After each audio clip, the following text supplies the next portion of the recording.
Nous parcourons aujourd'hui en moyenne 10 fois plus de kilomètres que les Français d'il y a 200 ans. Alors, ça paraît évident dit comme ça, parce qu'aujourd'hui on a la voiture, le train ou l'avion, alors qu'au 19e siècle, la voiture à cheval, c'était déjà un luxe. Mais passer de l'un à l'autre, ça a pris du temps et ça a demandé beaucoup d'innovation et de changements au sein de la société.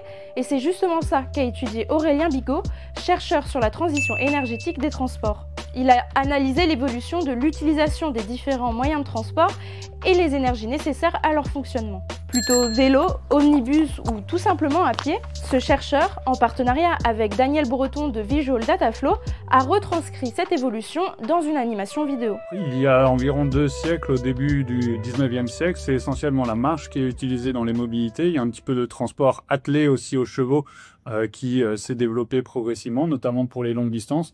Et puis il y a l'arrivée du ferroviaire à partir des années 1830, qui là va permettre de développer aussi du transport plus rapide sur plus longue distance et concurrencer du coup le transport attelé aussi sur ces voyages à plus longue distance. Dans un premier temps, c'est un développement qui est très progressif, mais au fur et à mesure, en tout cas, du développement du réseau, du maillage de l'ensemble du territoire avec des lignes ferroviaires, on a un usage du train qui devient de plus en plus important et qui, sur tous ses débuts, toutes les premières décennies, est propulsé essentiellement par la machine à vapeur qui fonctionne au charbon. Dans les éléments assez intéressants dans l'animation vidéo, c'est qu'il y a beaucoup de changements qui se font entre le 19e et le 20e siècle. C'est-à-dire que c'est à la fois un moment où, au niveau des modes de transport, on va avoir de nouveaux modes de transport qui vont être introduits dans les mobilités. Les principales innovations se sont faites sur la fin du 19e siècle et puis progressivement, les voitures ont pris de plus en plus de place à partir du début du 20e siècle. Et puis, on va avoir aussi les transports en commun routier, les bus et les cars qui vont devenir motorisés, alors qu'avant cela, ils étaient tractés par des chevaux. On a une électrification qui va être de plus en plus forte aussi en termes d'énergie. 1900, c'est aussi la date d'introduction de la mise en service de la première ligne de métro en France. Donc finalement, sur ce début de 20e siècle, on a un certain bouleversement avec une concurrence plus forte à la fois entre la marche, le transport attelé qui va progressivement diminuer à partir de ce moment-là, aussi l'introduction du vélo déjà depuis quelques années qui va prendre plus de place, en concurrence avec des modes de transport un peu nouveaux tels que la voiture, les autobus.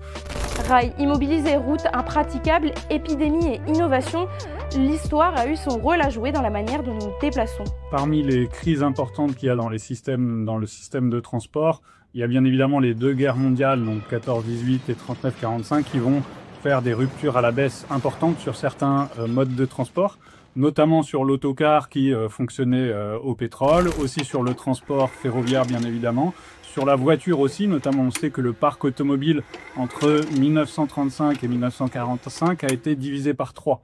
Donc à un moment où il y avait plutôt une augmentation déjà assez significative de la motorisation des ménages, c'est-à-dire de plus en plus de personnes qui possédaient une voiture, bien que c'était encore à ce moment-là essentiellement les ménages les plus aisés. Et ça a mis du temps avant que le parc automobile finalement retrouve son niveau d'avant la Seconde Guerre mondiale. Bien évidemment, on a eu aussi un choc important en 2020 avec la crise sanitaire du Covid, qui là aussi a fait fortement chuter les kilomètres parcourus, de 31% si on regarde l'ensemble des kilomètres parcourus par les Français. Si on regarde plus spécifiquement sur certains modes de transport, par exemple l'aérien a été encore plus impacté. Vous voyez, sur le transport aérien, l'aviation commerciale en France, c'est à partir du début des années 1920. Au début essentiellement pour des liaisons qui peuvent pas être faites, notamment avec le transport ferroviaire, donc notamment sur des liaisons Paris-Londres dans un premier temps. Donc finalement cet obstacle de la Manche qui donne un intérêt tout particulier à avoir du transport aérien aussi pour remplacer le transport maritime quelque part. Mais cette croissance de l'usage de l'avion, et on le retrouve finalement de la même manière pour la voiture, eh bien se fait bien souvent en décalage assez fort entre finalement les progrès techniques qui permettent d'utiliser soit la voiture ou encore le transport aérien, puis le début de leur diffusion finalement dans la vie concrète pour dans un premier temps les populations les plus aisées, et puis avant que cet usage de l'avion ou de la voiture se démocratise un peu plus, il faut encore attendre bien souvent quelques décennies. Et par exemple pour la voiture, c'est essentiellement à partir des années 1950 qu'il y a un usage vraiment très fortement croissant. Nous parcourons désormais bien plus de kilomètres que nos aïeux, ce qui bouleverse nos habitudes du quotidien. Quand on regarde la mobilité sur les dernières décennies et même les derniers siècles, En fait, les temps de transport n'ont pas énormément changé au cours du temps, c'est-à-dire qu'on se déplace toujours de l'ordre d'une heure par jour et par personne, sauf que la grande différence, c'est qu'il y a 2 siècles, cette heure de transport, elle était réalisée avec des modes de transport assez lents, en particulier avec la marche. On faisait de l'ordre de 4-5 km. Donc la vie était relativement locale, à l'échelle de la ville, à l'échelle du quartier même. Puis progressivement, il y a eu l'introduction de modes de transport plus rapides, qui en fait ne nous ont pas vraiment permis de gagner du temps, dans le sens où on utilise toujours les modes de transport 1 heure par jour et par personne, mais plutôt avec cette heure de transport à disposition, on va beaucoup plus loin.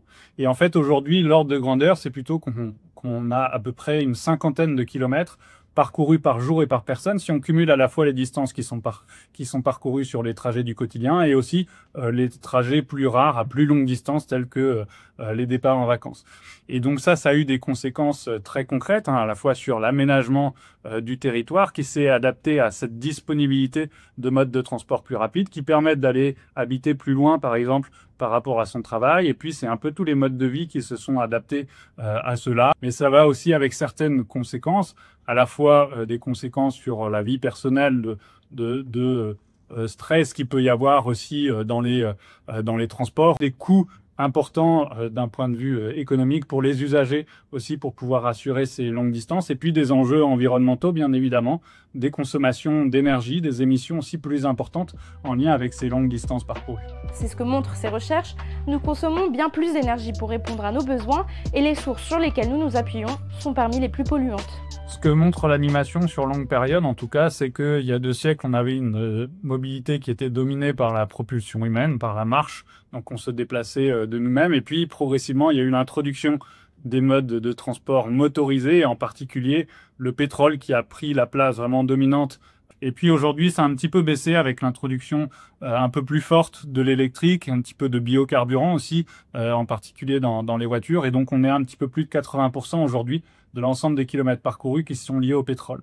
Mais cette part-là, il va falloir l'amener à 0% en 2050 si jamais on veut réussir à respecter nos objectifs climatiques, à sortir du pétrole. Donc en l'espace d'environ 25 ans, un quart de siècle, c'est une transformation qui est majeure, alors qu'on voit bien qu'il y a un certain temps long pour faire des transitions entre différents modes de transport. Donc pour cela, il va falloir mobiliser différents types de leviers. C'est à la fois celui d'agir sur les distances parcourues, par exemple en retrouvant plus de proximité dans les déplacements du quotidien, ou bien potentiellement des départs en vacances qui sont moins lointains. Ça peut permettre en tout cas de limiter les besoins de transport. On a intérêt à limiter à la fois l'usage de la voiture, l'usage de l'avion, et puis aller vers des modes de transport qui sont plus efficaces. Ensuite, dans les autres leviers, c'est de faire en sorte que chaque mode de transport en tant que tel soit moins impactant en termes de consommation de pétrole, de consommation de ressources.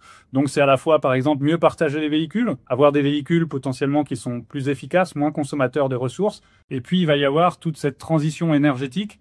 On est passé beaucoup de l'énergie humaine au pétrole. À l'avenir, ce sera davantage l'électrique qui va représenter la plus grande part des kilomètres parcourus. D'ici 2050, si on atteint nos objectifs climatiques, c'est déjà quelque chose qui est à l'œuvre. Sur les voitures, on est déjà environ à 17% ces dernières années des ventes de voitures neuves qui sont électriques. Pour autant, sur l'ensemble des véhicules en circulation, sur ce début d'année 2025, on était environ à 3% de l'ensemble du parc des voitures en circulation qui étaient électriques. Donc ça prend un peu de temps avant de renouveler un parc de véhicules, comme ça s'est fait par le passé pour les précédentes transitions qu'il y a pu y avoir entre les différentes énergies, par exemple pour le ferroviaire ou même pour la voiture. Et puis dans les autres transformations, il y a tout ce qui concerne nos pratiques de mobilité. On sait par exemple que par rapport à l'usage actuel du vélo, il y a un potentiel de développement très fort.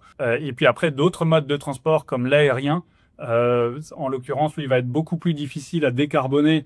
Donc là, ce sera d'autres types d'énergie qu'il faudra solliciter. C'est davantage des carburants de synthèse qui sont prévus à l'avenir. Et puis aussi des biocarburants. Mais comme les ressources disponibles pour ces carburants de synthèse, ces biocarburants sont assez limités, il faudra aussi questionner finalement l'usage de ce mode de transport particulièrement consommateur d'énergie, difficile à décarboner. Depuis que les Français ont cessé de marcher, les moyens de transport que nous utilisons et les énergies nécessaires à leur fonctionnement ont beaucoup évolué. Il semblerait alors que nous ayons pris l'habitude de passer d'une énergie à une autre pour faire fonctionner nos machines. Et vous, quels moyens de locomotion privilégiez-vous ?